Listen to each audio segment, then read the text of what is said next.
নমস্কার বন্ধুরা, কেমন আছেন সবাই? সোফিয়া সাতকাহনে আপনাদের সবাইকে স্বাগত জানাই।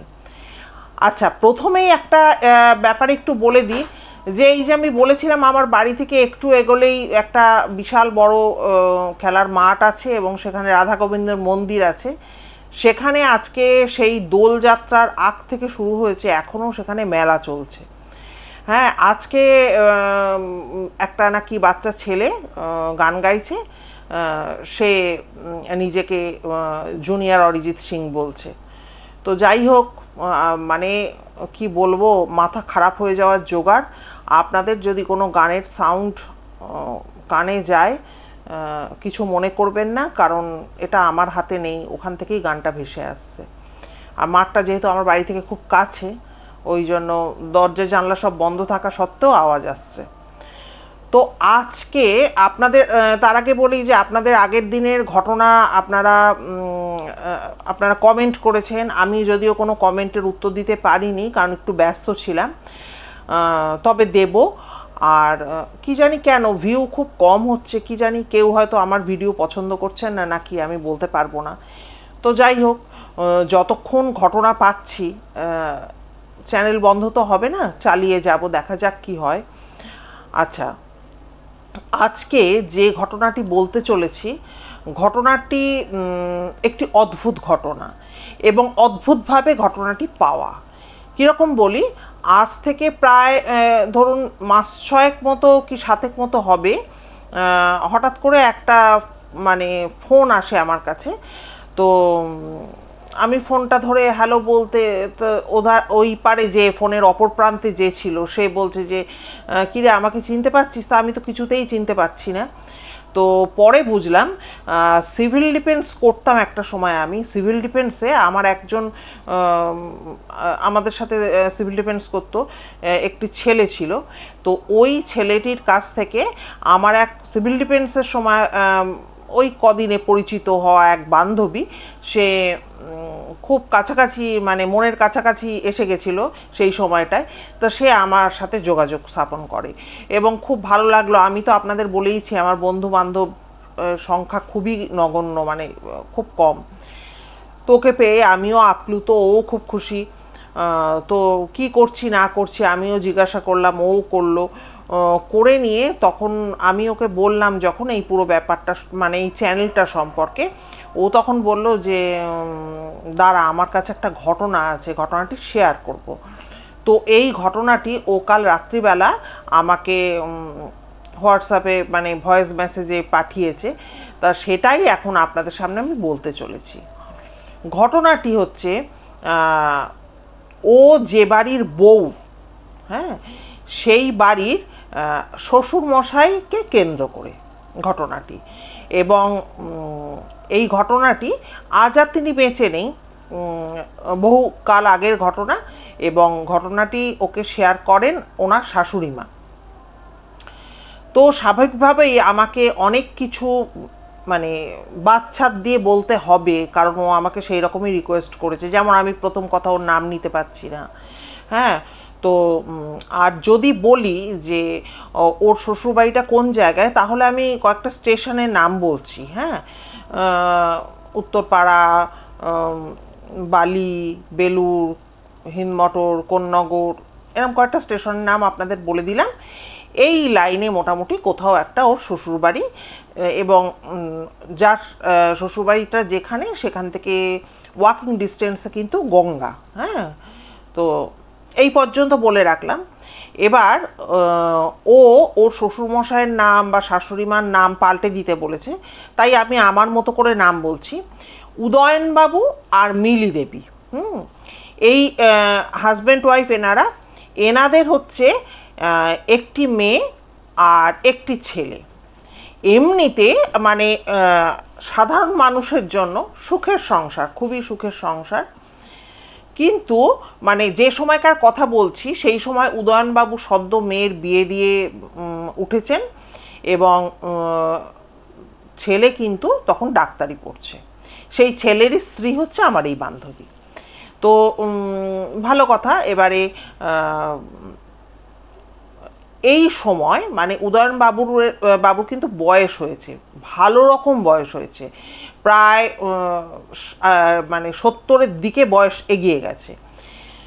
তো এই যে সময়টা আর কি, যে সময়ের কথা বলছি, সেই সময় তো বুঝতেই পাচ্ছেন আজ থেকে বহু বহু বছর আগের কথা বলছি। কিন্তু উদয়নবাবুর জীবনে একটি তার একটা অতীত ছিল, হ্যাঁ, তার একটা কষ্টের অতীত ছিল। পরবর্তী সময় সেই অতীতের ছায়া কিন্তু তার বর্তমানটাকে অনেকটাই নষ্ট করে দিয়েছিল। উদয়নবাবু যখন কলেজে পড়ছেন সেই সময় একদিন তিনি মানে রাস্তায় চলাফেরা করার সময় পাশের পাড়ার একটি মেয়ের দিকে তার লক্ষ্য গিয়ে পড়ে। কুচকুচে কালো গাত্রবর্ণের মেয়েটি, হ্যাঁ, এবং তার কাটা কাটা চোখ মুখ, সর্বোপরি সুন্দর কোঁকড়ানো লম্বা চুলের রাশি। তো এই মেয়েটিকে তার প্রচণ্ড ভালো লেগে যায়। এবার তখনকার দিনের ব্যাপার বুঝতে পারছেন, ভালো লাগলেই তো হলো না, তার সাথে কিভাবে যোগাযোগ স্থাপন করবেন। তখন কিন্তু তার এক সহপাঠী, যার বাড়ি ছিল ওই মেয়েটির পাড়াতেই, সেই কিন্তু তখন সাহায্যের হাত বাড়িয়ে দিয়েছিল। তো সে এসে খবর দেয়, ওই সহপাঠী এসে খবর দেয় যে মেয়েটির ছোট্টবেলায় টিবি রোগে তার বাবা মারা গেছে। সে বাড়িতে সে, তার মা এবং একমাত্র তার কাকা, একজন কাকা আছে, এই নিয়ে তাদের 3 জন প্রাণীর একটা সংসার, এবং খুব কষ্ট করে, হতদরিদ্র পরিবার বললেও ভুল হয় না, এইভাবে কিন্তু তাদের দিন চলে। এবারে সেই বন্ধুটি আরও জানায় মেয়েটির নাম হচ্ছে কণিকা। তো সে তখন 12 ক্লাসে পড়ছে। এবার এই হতদরিদ্র পরিবারে তার মানে পড়াশোনাটাকে কিভাবে সে চালাতো সেটা বলছি। সে কিন্তু টিউশনি করত, এবং পাড়ার এক বৌদি তাকে অত্যন্ত স্নেহ করতেন। সেই বৌদির চেষ্টাতে কিন্তু সে 12 ক্লাস অবধি পড়াশোনাটাকে চালিয়ে নিয়ে গেছে, এবং পড়াশোনায় অসম্ভব মেধাবী একজন ছাত্রী ছিল সে। কিন্তু কাকা তার কিন্তু একদম ভালো ছিল না, একদম না। তিনি কিন্তু বিয়ে থা সংসারী এই সমস্ত কিন্তু ছিলেন না, কিন্তু তিনি চাইতেন এই কণিকা নামের আপদটিকে ঘাট থেকে নামাতে। এর জন্য প্রায় দিন কিন্তু সে সম্বন্ধ বাড়িতে নিয়ে এসে হাজির করত, এবং কণিকাকে সেজেগুজে সেখানে বসতে হতো, এবং কালো গাত্রবর্ণের জন্য যার পর নাই অপদস্থ হয়ে 5 জন লোকে 5টা কথা বলতো, চুপচাপ শুনে উঠে আসতে হতো। এটা হচ্ছে নিত্যদিনের প্রায় কর্ম ছিল। কারণ পাড়ার লোকেরাও সবাই জানতো যে এই যে কণিকার কাকা, সে চাইতো যে এই আপদ বিদায় হলে বৌদিকে প্রেশার করে বা চাপ দিয়ে কিন্তু সে দাদার অংশটা নিজের নামে লিখিয়ে নেবে। এবার কণিকা যেহেতু ওই উদয়নবাবুর ওই বন্ধুকে চিনতো, একই পাড়ায় যেহেতু বাড়ি, সে কিন্তু যখন এই প্রস্তাবটি দেয়, উদয়নবাবুর প্রস্তাবটি দেয় এবং বলে দেখা করতে হবে, তখন কিন্তু সে এক কথায় এই সম্পর্কের ব্যাপারে পুরো না করে দিয়েছিল। না করে দিয়ে সে কিন্তু চলে এসছিল। কারণ সে এই সব তখনকার দিনে অতটা, এখন যেমন মানে এগুলো হচ্ছে জল ভাত, তখনকার দিনে তো এই ব্যাপারটা ছিল না। তো এক কথা সে না করে দিয়েছিল। কিন্তু সে যেটা করেছিল, সে কিন্তু মাকে এসে পুরো ব্যাপারটা জানিয়েছিল যে মা এরকম এরকম ব্যাপার, অমুকে অমুক বলছিল, এই সমস্ত ব্যাপার। তখন কিন্তু সেই অসহায়া বিধবা মা আকুল হয়ে ওঠেন, এবং তাকে মানে পুরোপুরি তার সন্তানকে সে বোঝাতে লাগে যে তুই ছেলেটির সাথে একবার, অন্তত একবার হলেও তুই দেখা কর। কারণ সে কিন্তু তার দেওরের আনা সম্বন্ধে পুরোপুরি ওয়াকিবহাল ছিল যে কী ধরনের সম্বন্ধ আসে। হয় আসে দোজবরে, নয় আসে প্রচুর বয়স্ক। এই রকম সব লোকের সামনে কিন্তু দিনের পর দিন কণিকাকে সেজেগুজে বসতে হতো। এবারে মার কথা শুনে কণিকা আবার গিয়ে সেই বন্ধুর সাথে যোগাযোগ করে, কারণ মা এত কান্নাকাটি করছে বাড়িতে যে তবুও তো একটা অল্প বয়সী ছেলে তোকে পছন্দ করেছে, তুই একবার দেখা কর, কথা বলে, এরকম করে। তো কত দুঃখে বা কষ্টে পড়লে একটা মা তার সন্তানকে এভাবে এগিয়ে দিতে পারে। যাই হোক, তো কণিকা যখন দেখা করে তখন বন্ধু তো খুশি হয়ে যায় এবং উদয়নবাবুকে খবর দেয়। তো নির্ধারিত দিনে কিন্তু উদয়নবাবু এবং কণিকা দুজনের মধ্যে দেখা হয় এবং উদয়নবাবু তার যে মনের যে কথাটা, তার ভালোবাসার কথা সব কিছু কিন্তু কণিকাকে জানায় এবং কণিকারও উদয়নবাবুকে খুব পছন্দ হয় যে ছেলেটি খুব সৎ, এইটুকু সে বোঝে কথাবার্তার দ্বারা। তো এবারে দেখা হওয়ার পর এরকম ওদের প্রায় প্রায় দেখা হতে থাকে এবং ঘনিষ্ঠতা কিন্তু প্রচণ্ড মানে সাংঘাতিক পর্যায়ে পৌঁছে যায়। ঘনিষ্ঠতা বলতে মানে টান। এখনকার দিনে ঘনিষ্ঠতা বললে অনেকে অনেক কিছু মিন করবেন, কিন্তু তখনকার দিনে ঘনিষ্ঠতা বলতে যেগুলো আমরা দেখেছি যে একটা সুন্দর একটা প্রেম, হ্যাঁ, যে দুজন দুজনার প্রতি প্রচণ্ড একটা টান। তো সেই টানেই ভেসে যায় দুজনে, কারণ মাও যেখানে সাপোর্ট করেছিল কণিকার মা, তো তার মাও ভেবেছিল এবং মেয়েও ভেবেছিল যে আমাদের পাশে কেউ একজন এসে এবার দাঁড়াবার মতো লোক হলো। আর উদয়নবাবু এত ভালোবাসতেন, তো উদয়নবাবু ভালোবেসে ওই কণিকাকে কণা বলে ডাকতেন। তো যাই হোক, একটা দিন তো এমন আসে যেদিনকে কণাকে মানে কণার কথা তিনি তার বাবা মাকে জানান এবং তার বাবা ছিলেন অসম্ভব রাশভারী একজন মানুষ। সেই কথা তিনি কণিকাকে বলেও ছিলেন। তখন কণা বলেছিল যে তাহলে কি ওনারা আমাদের মেনে নেবে? বলে নিশ্চয়ই মেনে নেবে, কেন মানবে না, তুমি দাঁড়াও আমি বোঝাবো ঠিকঠাক। তো যাই হোক, একটা কলেজে পড়া ছেলে, সেই সময় থেকে প্রেম, তারপরে যাই হোক আস্তে আস্তে সে একটা ভালো মানে আর পড়াশোনার দিকে না গিয়ে একটা ভালো চাকরি বাকরি খুঁজে নেন, কারণ বিয়ে করার জন্য। আর এখনকার মতো তো তখন এতটা চাকরির ক্রাইসিস ছিল না, শিক্ষিত ছেলে একটা চাকরি পেয়ে যায়। তখন কিন্তু তিনি বাবাকে এবং মাকে বলেন এবং অদ্ভুতভাবে বাবা এবং মা, অনেক ক্ষেত্রে আমরা দেখতে পাই যে মা অন্তত সাপোর্ট করেছে, সেক্ষেত্রে কিন্তু বাবা কিংবা মা কেউ কিন্তু ওনাকে সাপোর্ট করেন না। ওনাদের পাল্টি ঘর ছিল, সব ঠিকঠাক ছিল, কিন্তু মেয়ের গাত্রবর্ণ অতটা কালো বলে ওনারা কিন্তু একদম ব্যাপারটা না করে দেন এবং এমন পর্যায়ে যায় যাতে ছেলে বাড়ি থেকে না বেরোতে পারে। মানে যেগুলো আমরা সিরিয়ালে বা টিভিতে দেখি সেই রকম মানে কড়াকড়ি শাসন জারি হয়ে যায় যাতে ছেলে বাড়ি থেকে না বেরোতে পারে বা ছেলে দেখা করতে না পারে।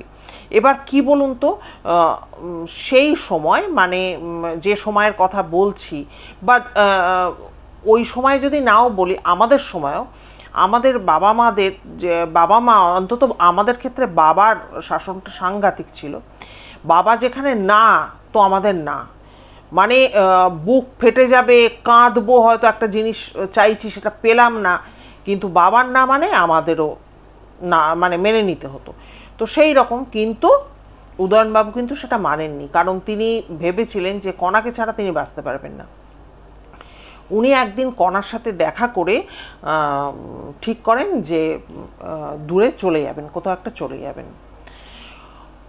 ওনার বাবার হয়তো নেটওয়ার্ক খুব ভালো ছিল বা কিছু ছিল, ওনারা গিয়ে যেই ট্রেনে উঠতে যাবেন সেই সময় কিন্তু আশেপাশ থেকে কয়েকজন লোক গিয়ে যে আপনার কোথায় যাচ্ছেন, আপনি অমুকবাবুর ছিলেন না, চলুন, হ্যাঁ, বলে একদম হিড়ির করে টানতে টানতে বাবার সামনে দাঁড় করালো।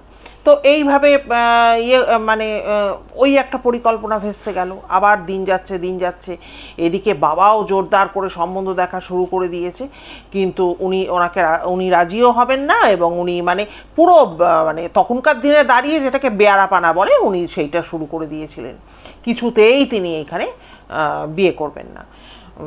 তারপরে আবার একটুখানি ফাঁক ফোকর পেয়ে উনি পালিয়ে যান একটি কালী মন্দিরে, যে ওইখানেই আজকে আমি কণাকে সিঁদুর পরিয়ে দেবো।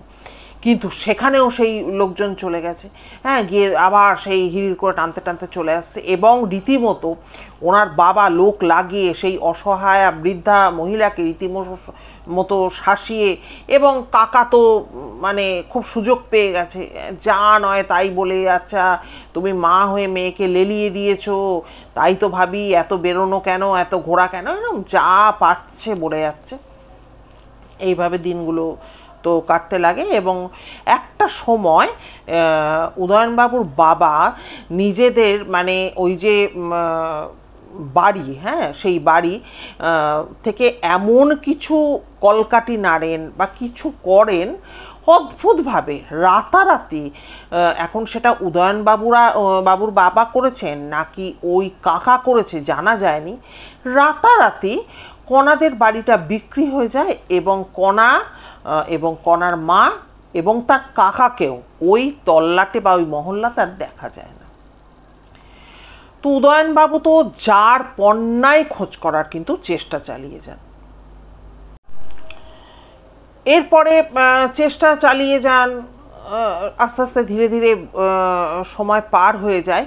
তখন কিন্তু তার বাবা তাকে আর বিয়ের জন্য চাপ দিত না। মেয়ে খোঁজা হচ্ছিল, ঠিক আছে, স্টপ করে দিয়েছিলেন যখন ভেবেছিলেন যে যাকে আপত্য বিদেয় হয়েছে, তখন কিন্তু আর ছেলের ওপর কোনো রকম প্রেশার তিনি দিতেন না। কিন্তু উদয়নবাবু তো মানে কি বলবো, সেই মাটির তলায় চলে গেলে সেখানেও থেকেও বোধহয় টেনে খুঁজে বার করতেন, বা স্বর্গে উঠে গেলেও বোধহয় টেনে আনতেন, এই রকম আর কি একটা মরিয়া চেষ্টা চালান।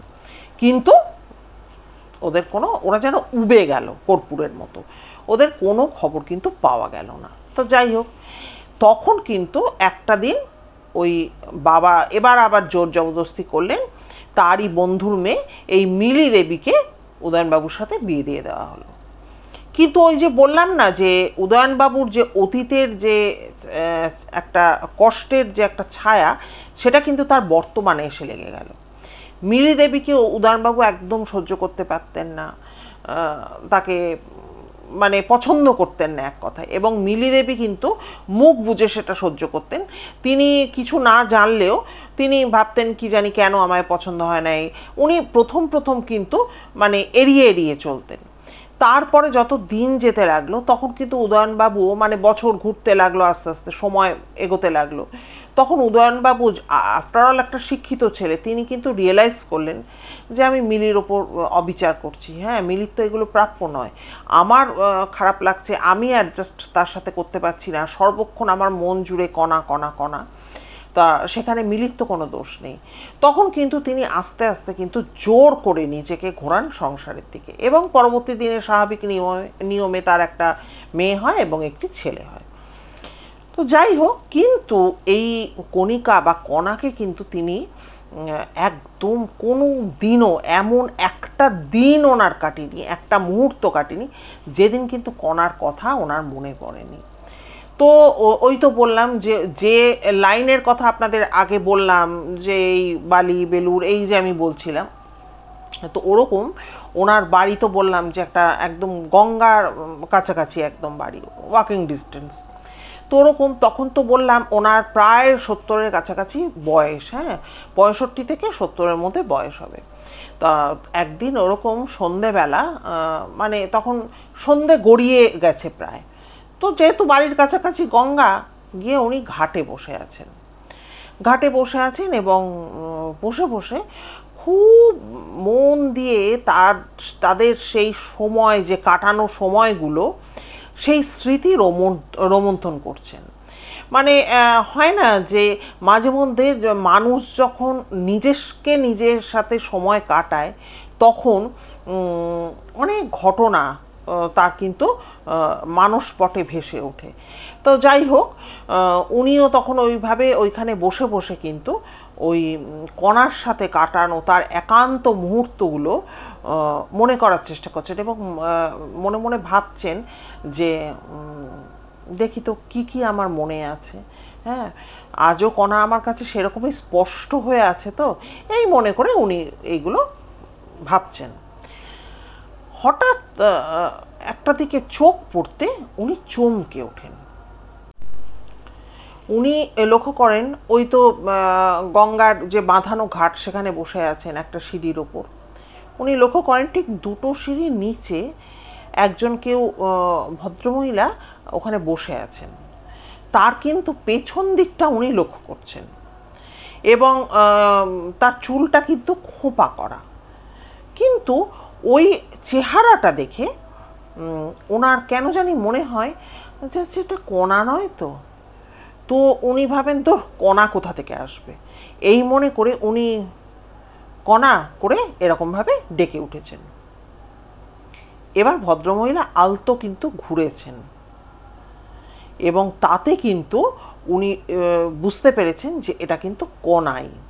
দেখবেন সাধারণত এই গঙ্গার ঘাটগুলোতে যেখানটা ঘাট দিয়ে মানুষজন নিচের দিকে গঙ্গার দিকে যাচ্ছে সেখানে কিন্তু বৈদ্যুতিক বাতি লাগানো থাকে, ফলে সিঁড়িগুলো কিন্তু আলো আঁধারিতে ভরা থাকে।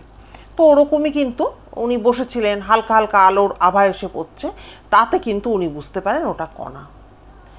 এবার উদয়নবাবু চিৎকার করে ওঠেন, কণা তুমি? তখন কণা কিন্তু ওই গঙ্গার দিকে তাকিয়েই বলে, হ্যাঁ আমি। তখন বলছে যে কণা তুমি কোথায় চলে গেছিলে? তুমি জানো না আমি তোমায় কত খুঁজছি। ওই কিন্তু সিঁড়ির ওপরে দিকটায় একটা ওপরের সিঁড়িটায় উদয়নবাবু বসে, তার দুটো সিঁড়ি নিচে কণা দেবী বসে। তো তখন কণা বলে আমি জানি। বলে তুমি কি করে জানলে? বললো আমি অনুমান করেছি তুমি আমায় খুঁজবে। তা কণা তুমি কোথায় চলে গিয়েছিলে? তখন বলল আমাকে জোর করে কিন্তু বিয়ে দিয়ে দেওয়া হয়েছিল একটি মদ্যপ বয়স্ক একজন মানুষের সাথে। তখন উদয়নবাবু তো অবাক হয়ে যান এবং তখন বলে যে কণা তুমি কি ওই স্বামীর সাথেই রয়েছো, এখনো রয়েছো? তখন কণা বলে যে হ্যাঁ ওই একরকম রয়েছি, মানে ভালোভাবে বলে না, ওই একরকম রয়েছি।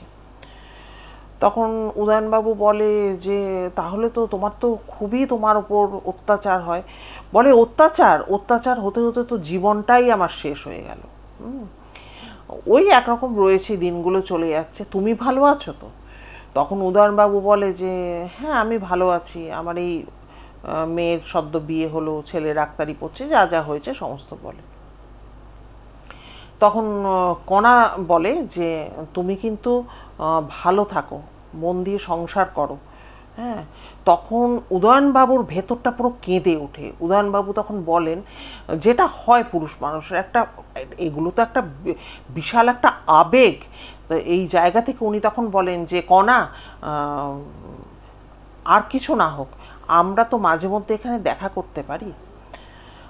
তখন একটা দীর্ঘশ্বাসের শব্দ কিন্তু তিনি পান। তখন কণা বলেন কি প্রয়োজন? তখন বলে যে উদয়নবাবু বলেন তোমার যদি কোনো আপত্তি না থাকে। তখন বলছে যে আপত্তির কি আছে, আপত্তি কিছু না, কিন্তু তুমি কিন্তু সংসার থেকে সরো না। হ্যাঁ, যেমনভাবে তোমার স্ত্রী বাচ্চাদের সাথে আছো সেইভাবেই থেকো। হ্যাঁ, বন্ধুর মতো তুমি যদি বলো দেখা করার কথা, আমি চাই না, তো দেখা করা যাবে। তখন উদয়নবাবুর একটা স্ট্রাইক করে মনের মধ্যে। উনি বলেন কণা আমি তো মাঝে মধ্যেই এখানে এসে বসি, কই কোনোদিনও তো আমি তোমাকে দেখতে পাই না। তখন কণা বলে তুমি আজকে আমাকে দেখতে চেয়েছিলে, হ্যাঁ তুমি আজ আমার কথা খুব ভাবছিলে, আমায় দেখতে চেয়েছিলে, তাই তুমি দেখতে পেয়েছো। যেদিনগুলো এসে বসো সেদিন হয়তো তুমি আমায় দেখতে চাওনি, তাই দেখতে পাওনি। তো উদয়নবাবু বলে ঠিক আছে কণা, আমরা তাহলে মাঝে মধ্যে দেখা করব। তো উনি সম্মতি জানান। তো উদয়নবাবু বলেন চলো কোথায়, তুমি তোমার বাড়ি চলো তো আমি তোমাকে ছেড়ে আসি। তখন উনি বলেন আমি একা এসেছি যখন একা যেতে পারবো, জোর করো না, তুমি চলে যাও। তো রাত হচ্ছে দেখে উদয়নবাবু উঠে পড়েন এবং ওকে বলে যান সাবধানে যেও। তারপর থেকে কিন্তু প্রায় কিন্তু ওনাদের মধ্যে দেখা হতো। আর উদয়নবাবু লক্ষ্য করতেন কণা কিন্তু কোনো দিনও উদয়নবাবু যে সিঁড়িটায় গিয়ে বসে থাকতেন সেই সিঁড়িটায় কিন্তু কণা বসতো না। কণা সবসময় দুটো তিনটে সিঁড়ি নিচে বসতো। তো উদয়নবাবু প্রায়ই বলতেন কণা আমাদের তো এতটা একটা ভালো সম্পর্ক ছিল, তুমি তো আর কিছু না হোক আমার পাশটিতে এসে বসতে পারো, হ্যাঁ তোমার আমি হাতটি তো ধরতে পারি। তখন কণা কিন্তু তাতে কিন্তু কোনো দিনই সম্মত হয়নি। না না আমি এখানেই ঠিক আছি, তুমি যেখানে আছো সেখানেই বসো, এরকমভাবেই কণা বলতো। এবং টুকটাক তাদের পুরনো দিনের কথা কিন্তু গল্প চলতো। এইভাবে কিন্তু বেশ কয়েক মাস কেটে যায়। এবার মিলিদিবি এদিকে বাড়িতে লক্ষ্য করতে থাকেন যে আগে মাঝে মধ্যে তার স্বামী গঙ্গার ঘাটে যেতেন মাঝে সাঝে, এখন যেন ইদানিং মানে ছটফটাতে থাকেন গঙ্গার ধারে যাওয়ার জন্য। ওই সময় হয়তো কোনো বন্ধুরা এসে ডাক দেয়, কিন্তু তার কিন্তু সেদিকে কোনো ইয়ে নেই, ইন্টারেস্টেড নেই, তিনি নন। তিনি কিন্তু ওই গঙ্গার ঘাটে যাবেন। এমনও হয়েছে যে ওই সময় কোনো বন্ধু হয়তো বলছে চল আমিও তোর সাথে যাই, কিন্তু তিনি তাতে রাজি হননি, বলে না না এখন আমি যাব না, আমার যাওয়ার দেরি আছে, এভাবে তাদেরকে অ্যাভয়েড করতো। তো যাই হোক, এভাবে দিন কাটছিল। এবারে একদিন উদয়নবাবু জেদ চেপে যায়, আজকে আমি কণাকে আমার পাশে বসাবই এবং তার হাত ধরে আমি গল্প করব। ওনার যে মনে কোনো রকম খারাপ কিছু মানসিকতা তা কিন্তু নয়, জাস্ট খুব ভালোবাসার একজন মানুষ, তাকে বন্ধুর মতো করেই যেহেতু কণা বলেছিল তিনি গ্রহণ করতে চান বা কথা বলতে চান, সেরকমভাবেই উনি ওনার জেদ চেপে যায়। তা সেদিন কিন্তু বেশ খানিকটা আগে কিন্তু গিয়ে উনি ওই গঙ্গার ঘাটে পৌঁছে যান এবং অবাক হয়ে দেখেন কণা কিন্তু আবার ওই 2-3টে সিঁড়ি পরে এসে বসেছে। বলে কণা তুমি আজকে এত তাড়াতাড়ি চলে এসছো? বলে আমি ভাবলাম যে তুমি আজ তাড়াতাড়ি হয়তো আসতে পারো, তাই তাড়াতাড়ি চলে এসেছি। তখন কিন্তু উনি তখন কিন্তু বেশ রাত হয়ে গেছে। ওদিন যদিও তাড়াতাড়ি এসছেন উদয়নবাবু, অনেক তাড়াতাড়ি এসছেন, কণার সাথে বিভিন্ন কথায় ইয়েতে গল্পে অনেকটা রাত হয়ে গেছে। আর উদয়নবাবু সাধারণত ওই 7টা 7:30টার দিক করে ওই গঙ্গার ঘাটে গিয়ে বসতেন। আর এখনকার মতো তখন তো এত লোক সমাগম ছিল না, মোটামুটি গঙ্গার ঘাট ফাঁকাই থাকতো, শীত নেই গ্রীষ্ম নেই, উনি তো এসে বসতেন। তো সেদিনকে কিন্তু এরম কথাবার্তা বলতে বলতে অনেকটা রাত হয়ে গেছে। এবার উদয়নবাবু বলেন, কণা তুমি কিন্তু আমার কথা শুনছো না। তখন কণা বলে, কি কথা? বলে আমি তোমাকে সমানে যে বলি, রোজই বলি আমার পাশে এসে বসো, তুমি তো সেটা কথা শোনো না। আজকে আমার পাশেই কিন্তু তোমাকে বসতে হবে। তখন উনি বলেন যে তোমার পাশে বসা কিন্তু আমার আর কোনোদিনই হবে না। তখন উদয়নবাবু বলেন, কেন? বলে আমি তো সত্যিকারে কণায় কণায় ছড়িয়ে গেছি। তখন উদয়নবাবু বলেন, তার মানে? তখন উনি বলেন যে উনি নাকি যেখানে ওনার বিয়ে হয়েছিল সেই মদ্যপ স্বামীর অত্যাচার উনি সহ্য করতে পারেননি। উনি একদিন গায়ে আগুন দিয়ে কিন্তু আত্মহত্যা করেন। এবং এই কথাটা যখন উদয়নবাবুকে বলেন, উদয়নবাবু হো হো করে হেসে ওঠেন। বলে, তুমি আমাকে মিথ্যা কথা বলছো? তুমি আমাকে বোকা বানাচ্ছ কণা? এতদিন ধরে তোমার সাথে আমার কথা হচ্ছে, তুমি আমাকে এতটাই বোকা ভাবছো যে আমি তোমাকে চিনতে পারিনি? আর আর যদি তুমি বেঁচে নাই থাকতে, আমি তোমাকে বুঝতে পারতাম না যে তুমি বেঁচে নেই? তখন হো হো করে হাসতে হাসতে কণা কিন্তু বলে, তাহলে দেখো আমি যে কণায় কণায় ছড়িয়ে গেছি, তাহলে সেটা তুমি দেখো। উদয়নবাবু এরপর দেখেন তিনি একা অত রাত্রে গঙ্গার ঘাটে বসে আছেন, আর তার চতুর্দিকে সিঁড়ির প্রত্যেকটা ধাপে একটা দুটো করে কিন্তু কণা বসে আছে। এই দৃশ্য দেখার পর উনি কিন্তু অসুস্থ হয়ে পড়েন এবং অজ্ঞান হয়ে পড়েন, কারণ ওনার তো যথেষ্ট বয়স হয়ে গিয়েছিল। যাই হোক, সেই রাতে কিন্তু ওনার ফিরতে দেরি হচ্ছে দেখে বাড়ি থেকে লোকজন যায়, ছেলে টেলে যায়, গিয়ে দেখে বাবা অজ্ঞান হয়ে ঘাটের সিঁড়িতে পড়ে আছে। এবং তাকে তুলে নিয়ে আসার পর দীর্ঘদিন কিন্তু জমে মানুষের টানাটানির পর কিন্তু তিনি ফিরে আসেন এবং স্ত্রীকে সেই পর্যায়ে গিয়ে, জীবনের সেই পর্যায়ে গিয়ে তিনি কিন্তু পুরো ব্যাপারটা বলে যান যে আজকে এই কণার কারণে, কণাকে ভালোবাসতাম এতটা বলে, আমি তোমাকে কিন্তু সেই তোমার জায়গাটা আমি দিতে পারি, তুমি আমায় ক্ষমা করে দিও। কিন্তু কণার এই পরিণতি যে ঘটে গেছে দীর্ঘদিন আগে, সেটা তো আমি জানতাম না, জানলে পর আমি তোমাকে অমর্যাদা করতাম না। কিন্তু আজকে এই রকম একটা ঘটনার আমি সম্মুখীন হয়েছি, কাজেই পারলে তুমি আমাকে ক্ষমা করে দিও। আমি তাকে কণা বলতাম, তাই সে বলে গেছে সে কিন্তু কণায় কণায় ছড়িয়ে গেছে।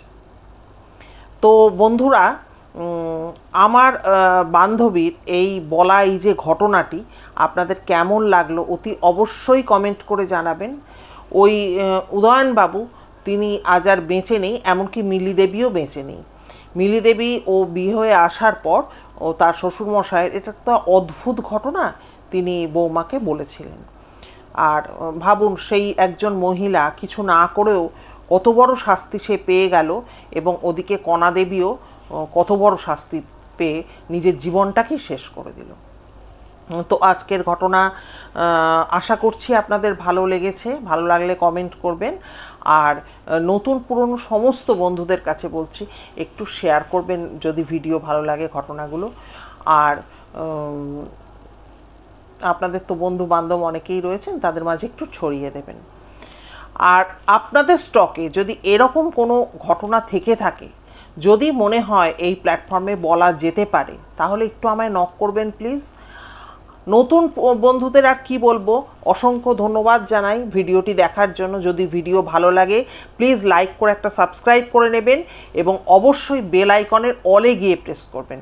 তাহলে আপনাদের বলা, আমার বলা যে কোনো ঘটনা আপনাদের চটপট আপনারা দেখতে পেয়ে যাবেন। আর কি বলবো, সবাই খুব খুব ভালো থাকবেন, সুস্থ থাকবেন। দেখা হচ্ছে তাহলে নতুন ভিডিওর সাথে। আসলে এখানে গানের দাপট এতটাই আসছে না, মাঝে মধ্যে কি বলছি সেটাই আর কি ভুলে যাচ্ছি। তো যাই হোক, দেখা হচ্ছে তাহলে খুব তাড়াতাড়ি। নমস্কার।